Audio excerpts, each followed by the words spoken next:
Hello दोस्तों, REC के बारे में हम लोग वीडियो में बात करेंगे। Q2 के रिजल्ट्स और डिविडेंड दोनों ही इस वीडियो में हम डिटेल में डिस्कस करने वाले हैं। तो देखिए, सेकंड इंटरिम डिविडेंड आया है आरईसी की तरफ से। कितना? ₹3.50 का डिविडेंड आ रहा है। अब इंपॉर्टेंट डेट क्या है? रिकॉर्ड डेट वो है नवंबर 13। अब देखिए, नवंबर 13 जो है वो एक्स डिविडेंड डेट भी है, वो भी हमको ध्यान में रखना है। अब कुछ क्वेश्चंस आए थे, उनको मैं क्लैरिफाई कर दूं। तो देखिए, 13 नवंबर से पहले अगर आपके पास स्टॉक है तो आप डिविडेंड के लिए एलिजिबल हैं।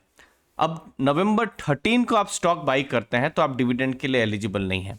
अब एक और क्वेश्चन आ रहा है कि मैं नवंबर 13 को स्टॉक बेच दूं तो आपको डिविडेंड मिलेगा कि नहीं? तो यस, अगर आपके पास स्टॉक पहले से ही है, नवंबर 13 को अगर आप स्टॉक को बेच देते हैं, जो कि एक्स डेट और रिकॉर्ड डेट है, तो आपको डिविडेंड मिलेगा।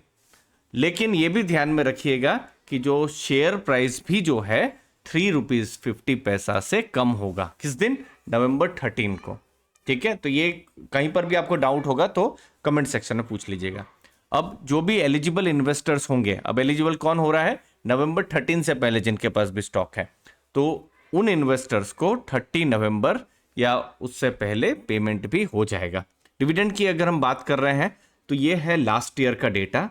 तो देखिए, लास्ट ईयर में 3 बार डिविडेंड आया था और टोटल डिविडेंड था ₹12.60 का। ये टोटल डिविडेंड आया था। और इस साल में 2 क्वार्टर हुए हैं, 2 क्वार्टर में 2 डिविडेंड आ चुका है आरईसी की तरफ से।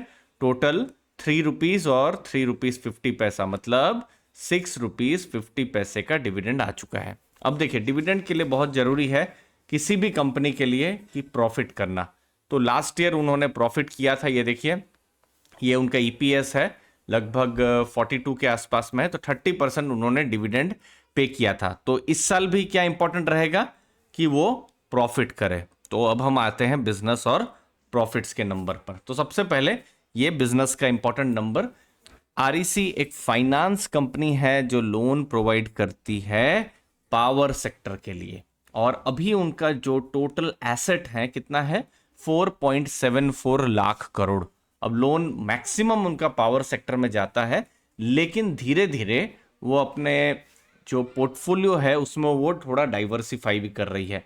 और कहाँ कर रही है? जैसे इंफ्रास्ट्रक्चर एंड लॉजिस्टिक्स में अपने आप को वो डाइवर्सिफाई कर रहे हैं। और फ्यूचर में पावर सेक्टर में एक बड़ी थीम है, वो है रिन्यूएबल की।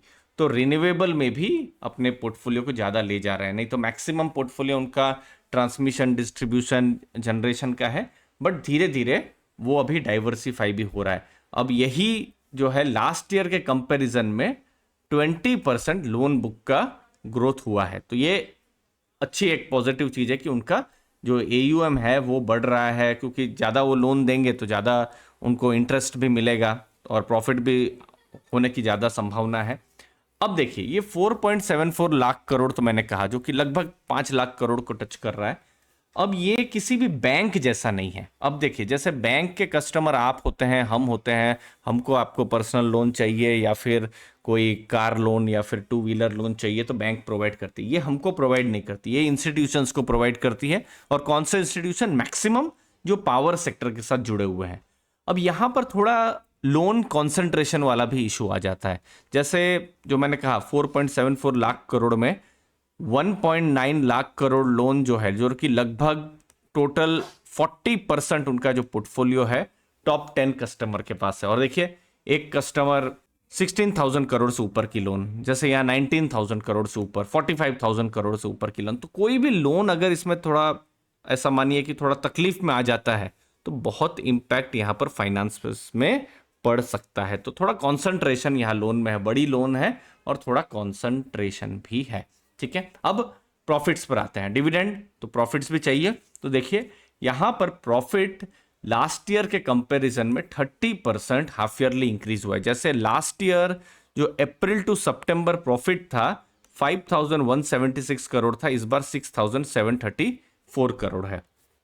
अगेन, डिविडेंड का जो हम देख रहे हैं कि उनका ईपीएस स्ट्रांग है, उनका जो dividend pay out ratio bare minimum ही है, जो पीएसयूज का जनरली रहता ही है कि रूल उनको 30% डिविडेंड पे करना पड़ता है, तो वो 30% ही डिविडेंड पे कर रही है। लेकिन उसी में बहुत ज़्यादा यील्ड हो जा रही थी, एटलीस्ट लास्ट ईयर तक की अगर हम बात करें तो अगेन इस साल दो अच्छे डिविडेंड आए ही हैं, 6 रुपीज़ 50 पैसा। तो प्रॉफिट्स भी यहाँ पर अच्छा हुआ है एक्चुअली में, 6,734 करोड़ का। जो आप इंटरेस्ट इनकम देखेंगे तो ये भी लास्ट ईयर के कंपैरिजन में इंक्रीज हुआ है। अगेन हाफ ईयरली भी इंक्रीज हुआ है, जो कि अच्छी बात है। और जो profit after tax half yearly quarterly दोनों ही इंक्रीज हुआ है। तो ये सब कुछ नंबर है। अब यही आरईसी 4-5 साल पहले बहुत बड़े चैलेंज में थी। ये उनका एनपीए का डेटा है। ग्रॉस एनपीए आप देखिए 6.86% था। अभी आप ग्रॉस एनपीए देखिए, ये अभी लेटेस्ट सितंबर 2023 4 साल का डेटा 3.14% है।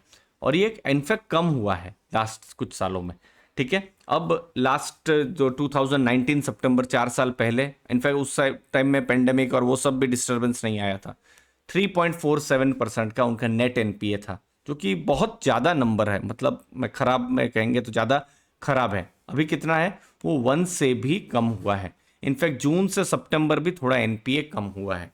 अब यही इंपॉर्टेंट है देखना कि एनपीए कांस्टेंट रहे, ये गिरता रहे, यही इंपॉर्टेंट है। अगर ये फिर से स्पाइक कर जाता है, जैसे अभी तो कंपनी कह रही है कि लास्ट 7 क्वार्टर्स, मतलब ऑलमोस्ट आप मान सकते हैं कि ऑलमोस्ट 1 साल से थोड़ा कम उनका कोई भी नया एनपीए आया नहीं है, ठीक है। प्रोविजन कवरेज रेशियो थोड़ा सा यहाँ पर कम हुआ है, बट एनपीए कोई बहुत नए आए नहीं है। अब यही है, रिजल्ट्स तो अच्छे आ रहे हैं, प्रॉफिट्स भी हो रहा है, डिसबर्समेंट भी हो रहा है, लेकिन एनपीए बढ़ने नहीं चाहिए। जब तक एनपीए नहीं बढ़ रहे हैं तब तक आप ऐसा मान सकते हैं कि सब कुछ बढ़िया चल रहा है, ठीक ठाक चल रहा है। प्रोविजन कवरेज रेशियो थोड़ा सा यहाँ पर कम हुआ है, क्योंकि उन्होंने थोड़ा प्रोविजंस किया है कुछ अपने एसेट्स के लिए, ठीक है। तो ओवरऑल ये सब कुछ नंबर्स आए हैं। अब आरईसी है, आरईसी को अगर सोच लीजिए, चूंकि वो भी फाइनेंस कंपनी है, तो उनकी जो रेटिंग जो है AAA की रेटिंग है, तो ये सब कुछ कंफर्ट प्रोवाइड करती है कि जो लोन वो भी क्या पे कर पाएंगे कि नहीं, क्योंकि जो भी लोन या जो पैसा जो है उन्होंने भी जो बाहर से जो फाइनेंस किया है उसके लिए। तो ये सब कुछ अच्छे नंबर्स हैं। परपेचुअल उनकी लेटेस्ट में AAA का रेटिंग उनका अपग्रेड हुआ है। तो ये सब कुछ पॉजिटिव चीज़ है आरईसी को लेकर। तो की चीज़ें क्या देखनी है, उनका 2030 तक टारगेट है 10 लाख करोड़ का एयूएम का। अभी कितना एयूएम है, 4.74 लाख करोड़। मतलब अपना अभी का एयूएम को ऑलमोस्ट डबल करने के प्लान में है कंपनी अगले 7 सालों में। तो ये एक अच्छी चीज़ है। नेक्स्ट, जो रिन्यूएबल और इंफ्रास्ट्रक्चर, लॉजिस्टिक्स, ये फ्यूचर में उनके लिए अपॉर्चुनिटीज़ हैं। और बस यही है कि लोन उनको प्रोवाइड करना है। अभी जो पावर सेक्टर में करते हैं वहाँ पर भी करना है, बस वहाँ पर अपॉर्चुनिटी बहुत बड़ी आ रही है। इंफ्रास्ट्रक्चर अपने में इंडिया में अभी हम देख रहे हैं बहुत ग्रोथ कर रहा है। कुछ एनपीए या फिर यहाँ कुछ मेजर शॉक ना आ जाए, क्योंकि आरईसी के लिए भी थोड़ा नया बिजनेस होगा, ठीक है। तो ये एक चीज़ है, ये फ्यूचर अपॉर्चुनिटीज़ बिल्कुल हम मान सकते हैं। लेकिन अगेन एनपीए अगेन अब हम हर सप्ताह हर महीने तो मॉनिटर नहीं कर सकते, हर 3 महीने में मॉनिटर कर सकते हैं। तो उस समय में देखना है, ठीक है। अब जो मार्जिन्स हैं उनके इंक्रीज हुए हैं, क्योंकि उन्होंने कुछ लोन की रीप्राइजिंग ऊपर की तरफ किया है। तो ये एक अच्छी बात है। फ्यूचर में क्या देखना है, एनपीए को वॉच करते रहना है। फिर जो उनका लोन ग्रोथ है और प्रॉफिट ग्रोथ बहुत ही मजबूत रहा है, तो ओवरऑल स्ट्रॉन्ग नंबर्स हैं। डिविडेंड भी उनके द्वारा आया हुआ है और 3 रुपीज़ 50 का डिविडेंड आया है। रिस्क अगेन हर बिजनेस में होता है, जब भी हम बिजनेस एनालिसिस करते हैं तो बिना रिस्क के बिजनेस एनालिसिस नहीं कर सकते। एनपीएस अगर बढ़ते हैं, अभी नहीं बढ़ रहे हैं, अभी तो कम हो रहे हैं, जो हमने देखा लास्ट 4 साल में कम हुए हैं, लास्ट 1 साल में कम हुए हैं, तो एनपीए तो कम हो रहे हैं।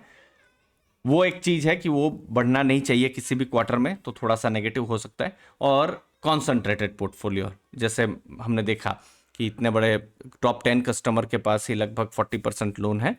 तो कॉन्सेंट्रेशन ऐसे में खराब नहीं है, लेकिन कोई अगर उसमें से कोई तकलीफ वाली लोन चली जाती है तब थोड़ा उस समय में खराब हो सकता है। बाकी अभी स्ट्रॉन्ग रेटिंग भी उनकी हमको देखने को मिल रही है। बाकी गवर्नमेंट सपोर्ट, क्योंकि पावर फाइनेंस उनको 52% ओन करता है, तो इनडायरेक्टली गवर्नमेंट सपोर्ट भी यहाँ पर आरईसी को मिल रहा है दोस्तों। तो हमने पॉजिटिव नेगेटिव बिजनेस को हमने डिस्कस किया। आप अपने व्यूज़ जरूर बताइएगा कमेंट सेक्शन में। थैंक यू, धन्यवाद दोस्तों।